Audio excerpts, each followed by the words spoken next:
Well, hello everybody, ladies, gentlemen, everything in and out the binary system also.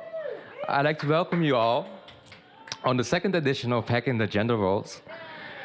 We're gonna have a really fun night tonight. I'm curious to see myself actually what's going on because I haven't seen anything yet.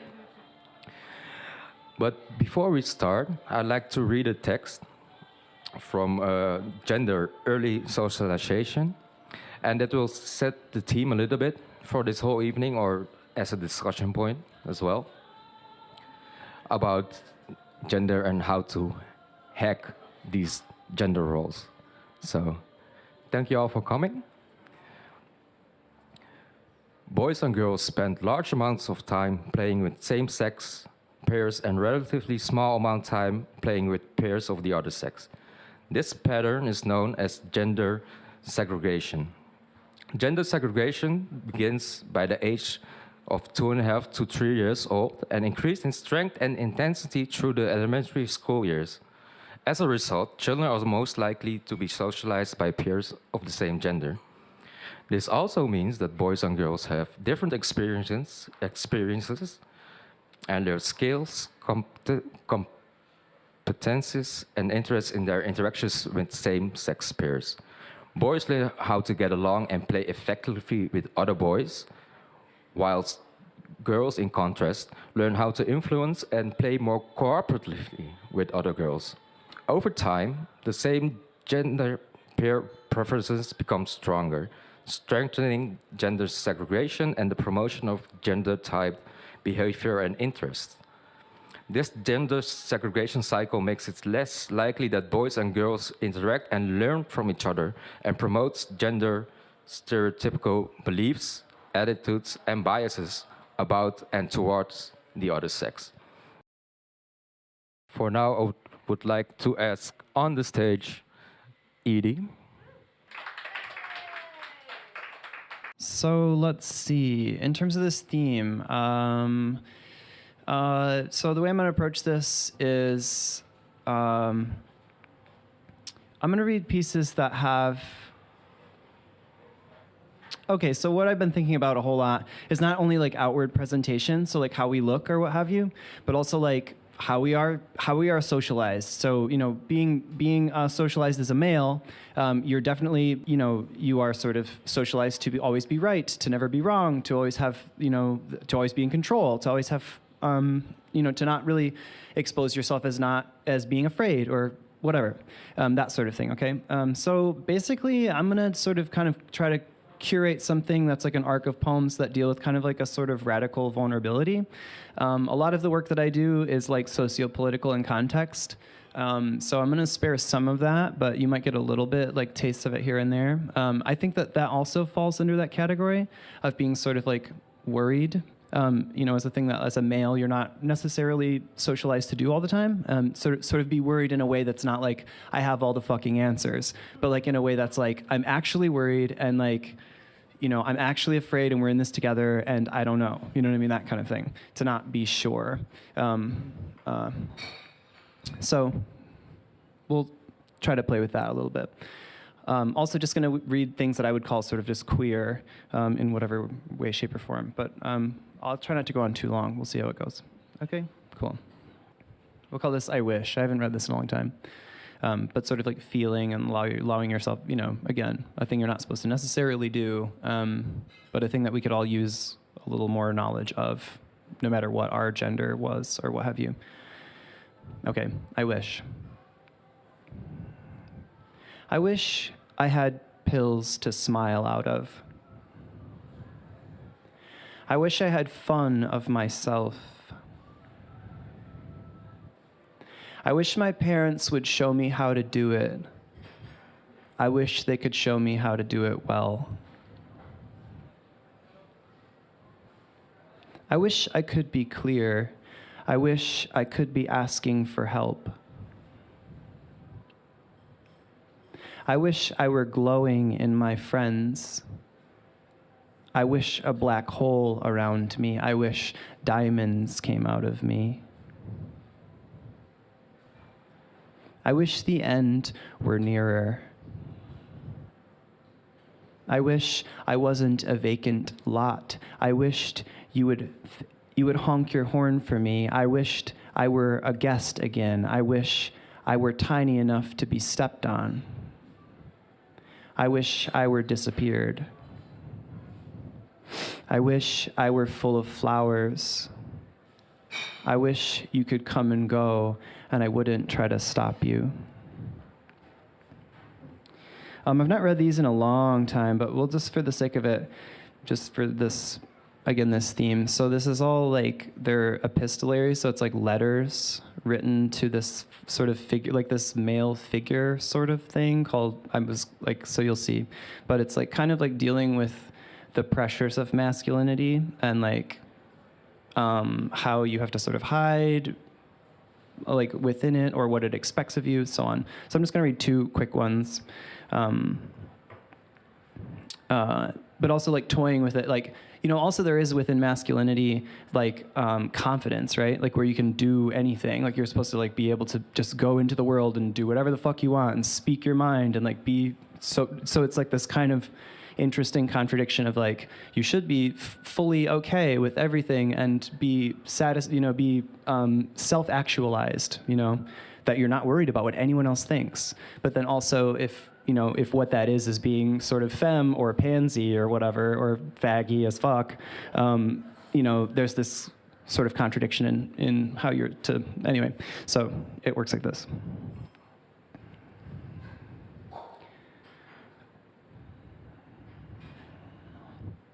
Actually, I'm just gonna do one of these. Ogre. I confess, while preparing for my time as a boy out with the boys, I preened my eyebrows where they grow together. I trimmed my fig leaf. I tightened my ass in the bathroom mirror. I slipped into tighter underwear and ran my hands seductively over the thick of my cheek, around the curve of my hip. I imagined myself, whoa, man, as a distraction in the midst, one of four absorbing all unrequited lust and stretching down to touch my toes every morning, leaning on the railings, garnering all decorum defaulted desire, me plump as lumps of ice cream. I admit, I packed amongst my jeans and dress shirts a dress, a modest, thick black cotton dress, one I felt could be argued as ideal for sleeping in, if faced with the feeling of embarrassment that was due to me. Knowing I haven't the audacity to actually wear something so aberrant in public, and if my material secret so discovered without an actualized candidacy on my part, to have my crooked story straight. A mess at best. Slipshod.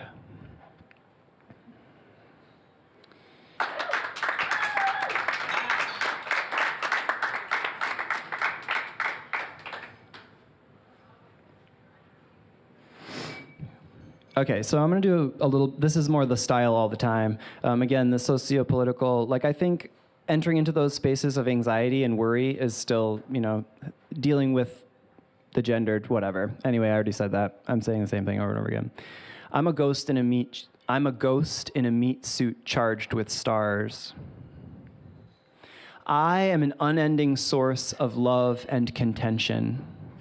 What have I got to worry about except debt collection and wage garnishment impeding the enjoyment of the everyday horse and saddle show where everything is up for reconfiguration except always with a handicap like no money, no influence, no community, no voice, no hope for the making new of anything bubbled from the mouths of babes in the beer commercial from here to eternity, short-sighted and majestic in swan dive to the fresh concrete.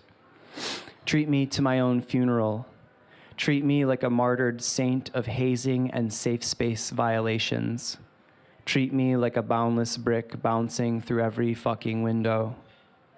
I can't start off without a light. I can't walk a line that won't stand straight. I can't open up to the endless maybe without fetching for the devil some scandalous knot.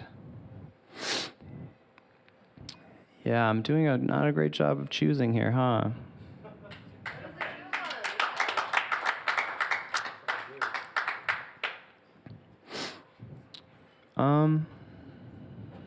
Let's see.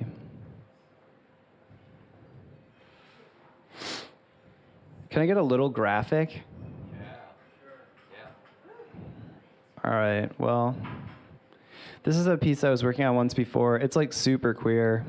And then I'll just end with this, and then we'll move on. This is like tentatively called Fuck Junk.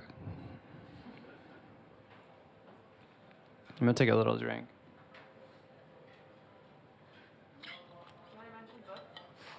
Of course. Hey, I'm sorry, I'm off my game today. I'm feeling a little sicky, but I'm still cool for hugs. I just smoked too much weed. I'm not like actually like contagious probably. There's a spread of books over this way.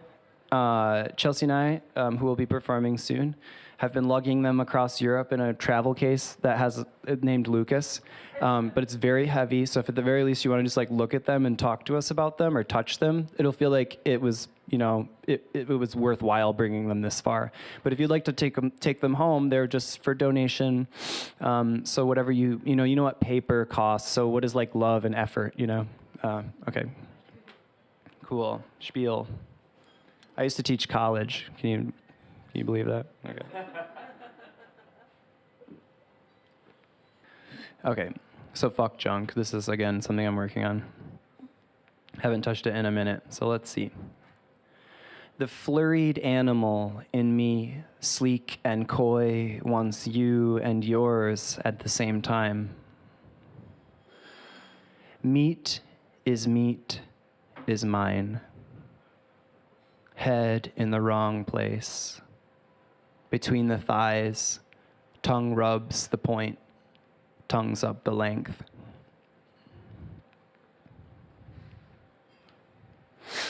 I want to talk about love as surveillance, about the expectation of submission and compromise, about what it takes to assure, about every day inured with domestic scheduling. I want to talk about living in the liminal as a means of bringing joy into suffocating spaces, about spring cleaning and moon cycles, about novelty as a means to see the old anew. Only as less if what is old is afraid to accept what it is and what it isn't. Ogre, why not be? Always sniffing, why not consider? Why not play fantasy? Thirst that sparks the flirt. You have got to ask, can you clip it? Forfeit charm. To shut something out of you, to be open-eyed, to be alive in the maybe.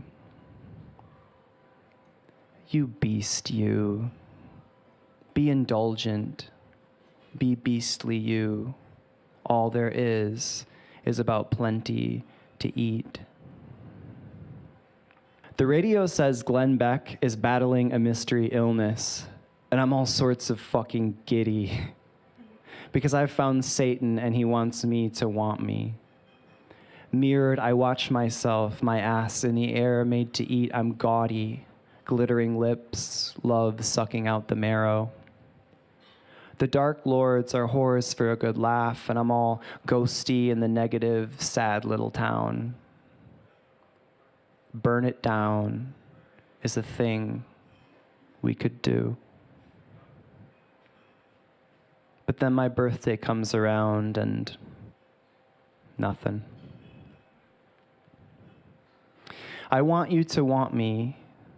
On my knees, my mouth, a dark, warm slot, my throat between plunges. Moves to say, Fuck the cock right off of me. Fuck holes into me. Fuck me wholly in a cheaply painted trailer.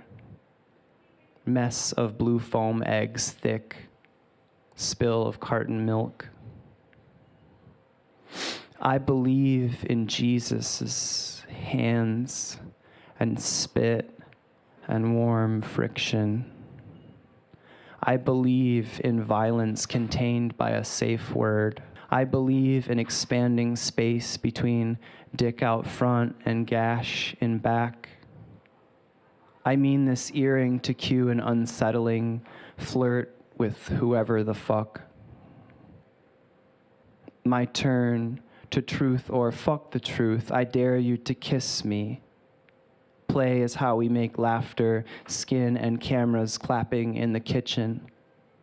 I just want to kiss someone. I mean, get fucked in front of all of these people. Yes, I have a dick and lips and pussy hole, lithe and long piano hands. I am studied and acclaimed. I am sexy, play it safe, I tell myself, then collapse into the man made me. Shame. Shame. I want to be toyed with. I want to be fantasized into. I want to be bent over. I want to be whipped up, sucked high. I want to be a person you are interested in, talking to, touching, cutting up in fits of radical openness. I want the pleasure of sinking your teeth. I want the pleasure of breathing your stink, pleasure of break myself off on your fountain. And I'm wide and big like empty. I'm wide awake. Come over. Okay. It was worth a shot. Whatever. Thanks for doing it.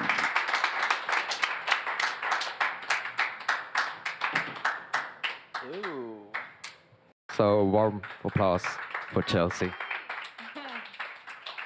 Hello. Thanks for being such a lovely crowd. It's a very intimate setting, which is great, and hearing your personal stories is something that you don't get very often in public spaces. So thank you for holding this safe space for everyone. That's great. Thinking about gender roles, a lot of what I'm going to read is sort of centered around, I guess, trauma that is related to gender, or at least how I feel parts of my socialized gender has been taken advantage of or abused in certain places and spaces in my life. I think that's all I wanted to say. I don't know if that made much sense, but we're just going to keep going. I'm going to start with this one. I wake up on ice with parts of me missing, and masturbate with my eyes open, thinking of cursive letter combos tongued into my clit. It's a certain form of torture to forget how cum tastes, then remember while licking leftover pancake batter. It's a certain form of torture to wonder what will finally end your body after you've put so much time and so many knives into it. Let's take pictures of ourselves while in pain. Let's plan a heist and chicken out.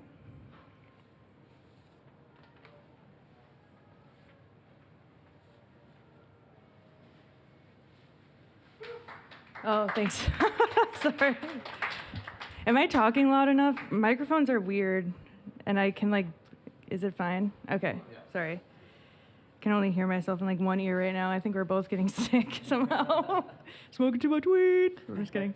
Okay, so this next one is about sharks, because arguably sharks and reptiles I don't know if they're related, really. Cold-blooded, both of them. Lukewarm-blooded, I don't know. They're some of my favorite animals. It's called nociceptor.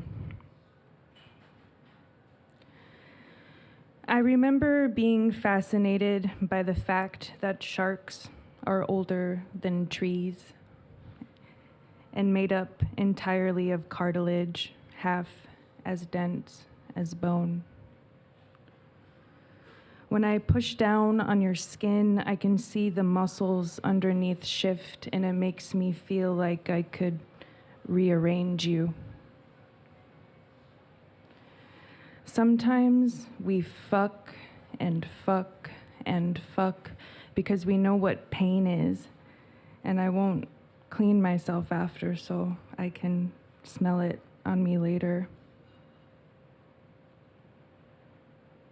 Someone asked me once the first time I felt my age,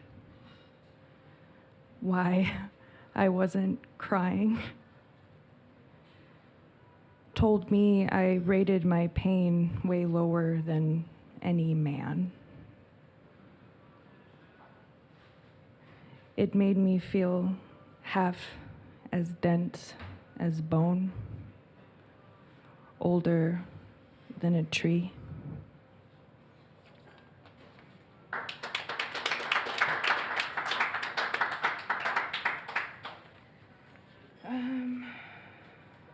When I was writing a lot of these poems, I was like, wow, they're all really like bummer pieces and they're all really sad. And I just kind of had this moment of flicking through different fonts with all of the poems, and I accidentally clicked on Comic Sans, and it all of a sudden just made them seem really ridiculous and less serious somehow. So this one is called Imagine If This Were in Comic Sans. The last time I got fucked, it took me an hour and a half to come. I wasn't even getting paid. We should all be crying right now because we want love like money. I wonder what happens exactly the moment we hold our breath passing a cemetery, which reminds me of my mom's abortion, who I sometimes talk to, like a hypothetical older sibling that teaches me a thing or two about luck.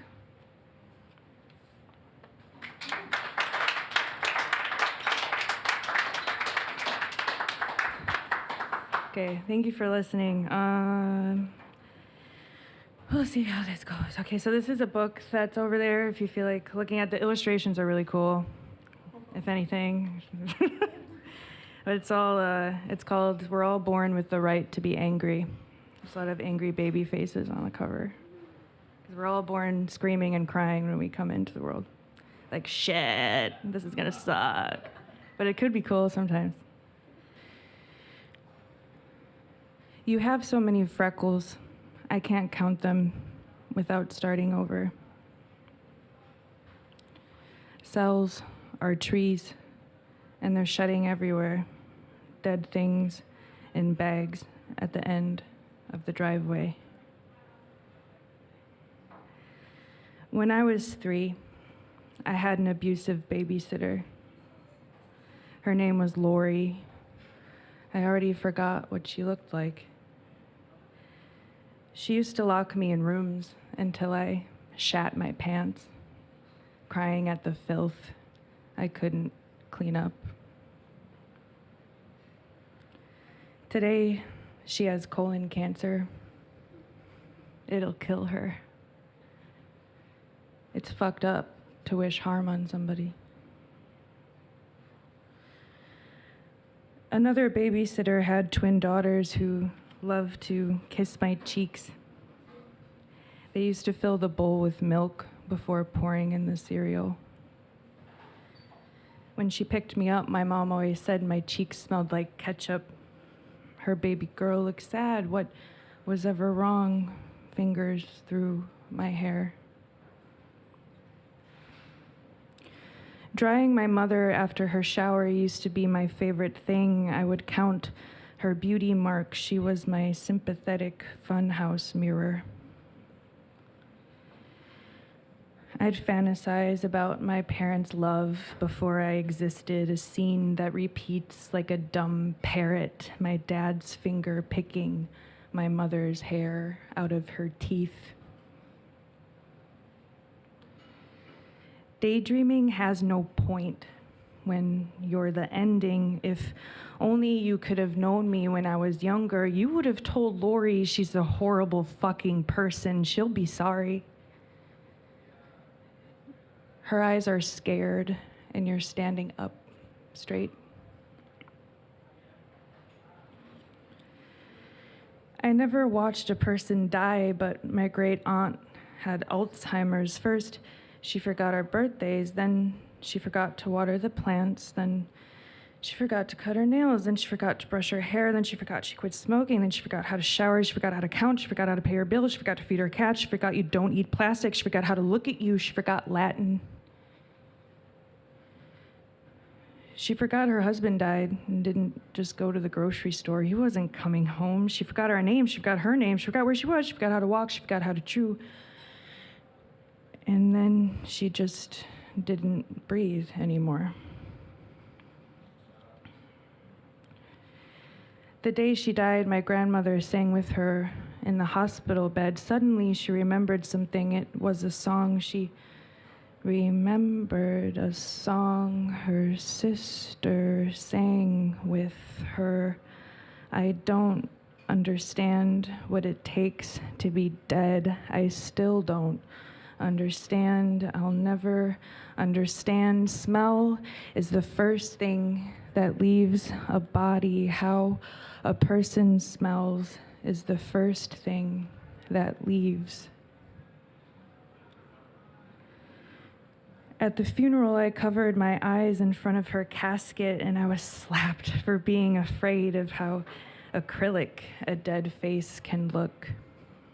How shitty an artist someone can be, pulling the eyes open and not closing the mouth. I forget whose hand it was, mom's or dad's. I guess it's disrespectful not to look. She wasn't a horrible person, but she died like one. Her makeup wasn't even close to flattering.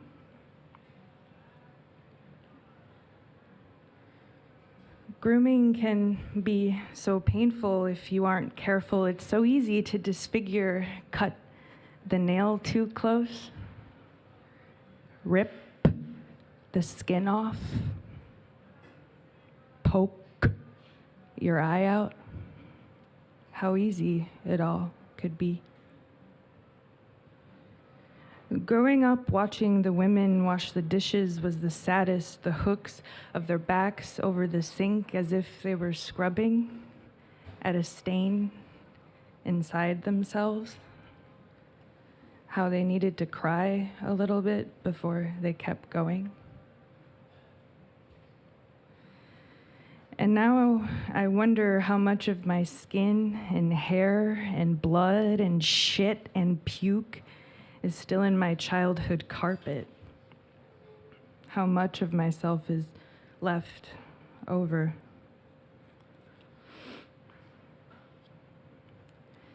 In my first moments of shame, I am coming.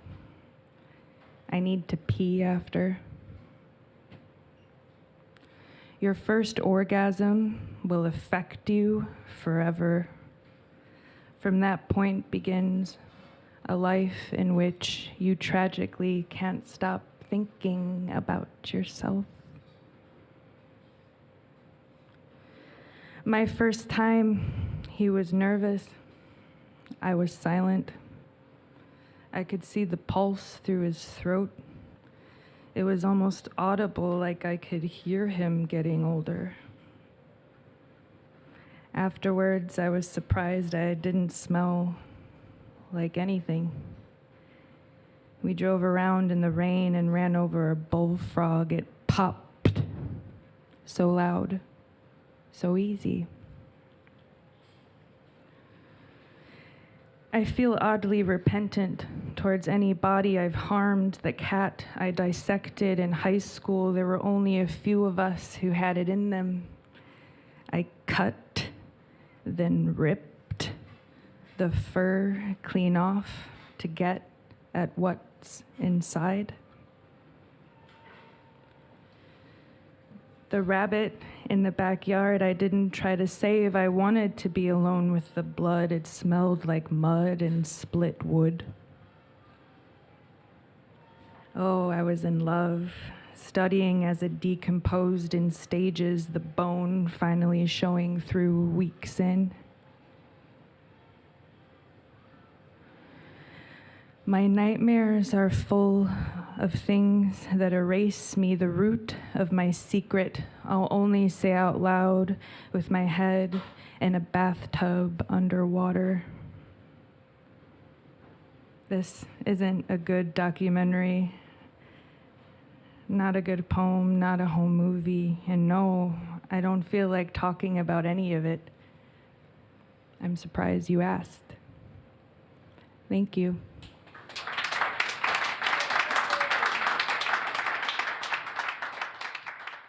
Wow, that actually gave me goosebumps. And it's quite hot in here, so it's like this, I'm sweating and having goosebumps at the same time. It's like, whoa.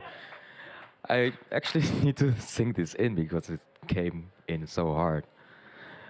No, that's all the better because that means your words have power and they can move people from within. I think we will set on the stage for the final performance of the evening. And this by Edie and sorry, by Edie and Chelsea. So yeah, I would like to invite you back on stage once again.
as in failure.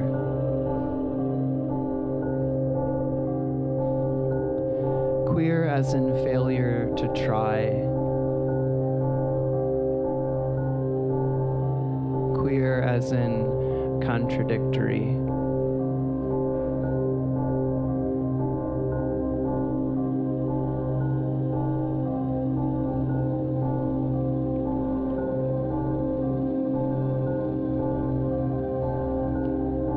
Queer as in which bitch am I?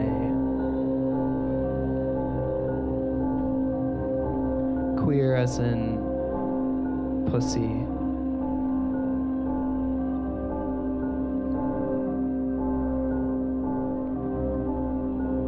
Queer as in double take. Shake your head, laugh to yourself.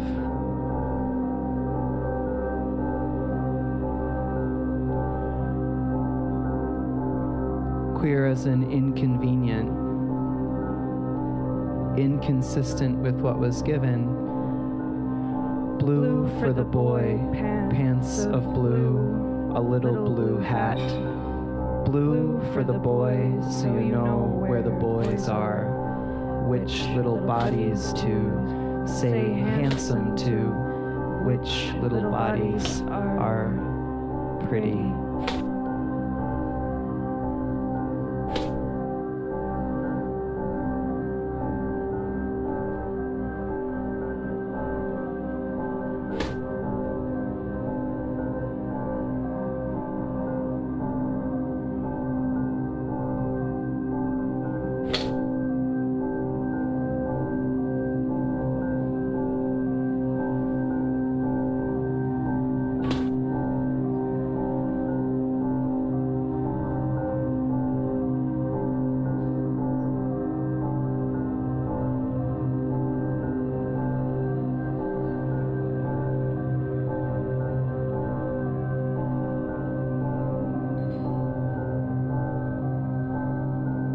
Queer as in messy. Queer as in dressing from the wrong catalog. Queer as in categorical oopsie. Queer as in happy little accident.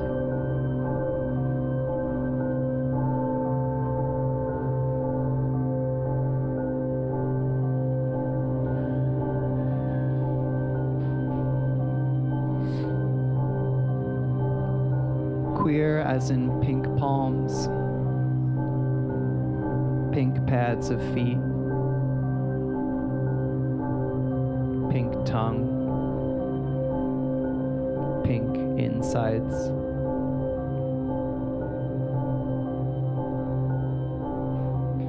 Queer as in intentional misrepresentation, as in neither here or care where supposed to be. Make it easy to say which. Which clumsy body is handsome? Which is pretty? Which is good?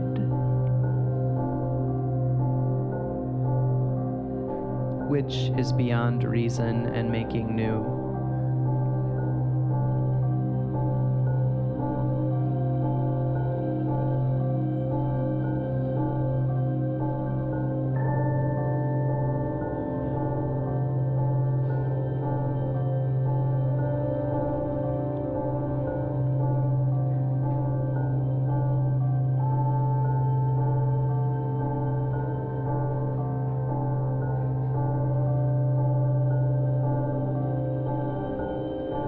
Queer as in crossing a line. Queer as in a line to be crossed and crossing it. Queer as in across spaces. Queer as in no space.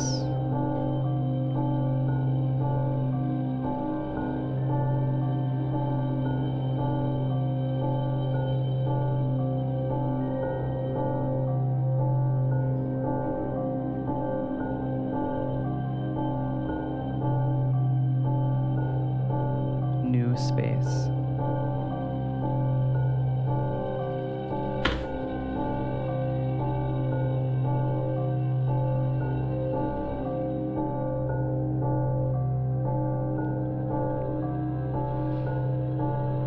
Queer like knowing now is not the most known. Queer like knowing now is not the most impressive.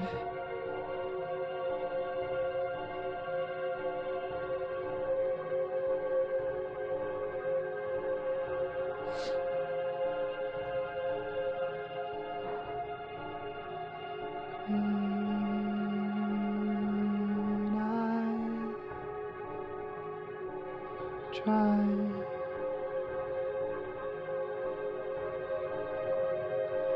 Queen, I try. Lights on. Try lights on and action.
Hell yeah. Cool. Thank you, Tarik, for letting us Hell yeah. work with that. That was beautiful. That was great. Thank you so much.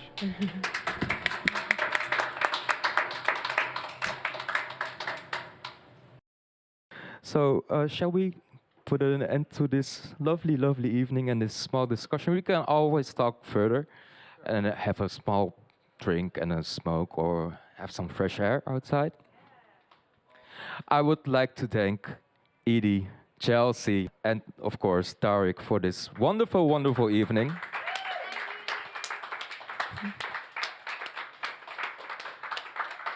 Thank you all for being here, also the audience. And I hope to see you next time at the third version of Hacking the Gender Roles. I'm gonna close it down like slightly, but yeah, because you said already everything, so that's good. But I did it the last time as well, and I'll do it again. If you have any questions for me, come to me. I will ask every question, I think, yeah. So, and other than that, I'm really happy with the second one. So, thank you all, and thank you, Risi, and Pew, and Janis, and Robin, and the audience, of course, for coming and joining in. Thank you. Yes. Thank you all, and have a nice evening. Bye-bye. Drops mic.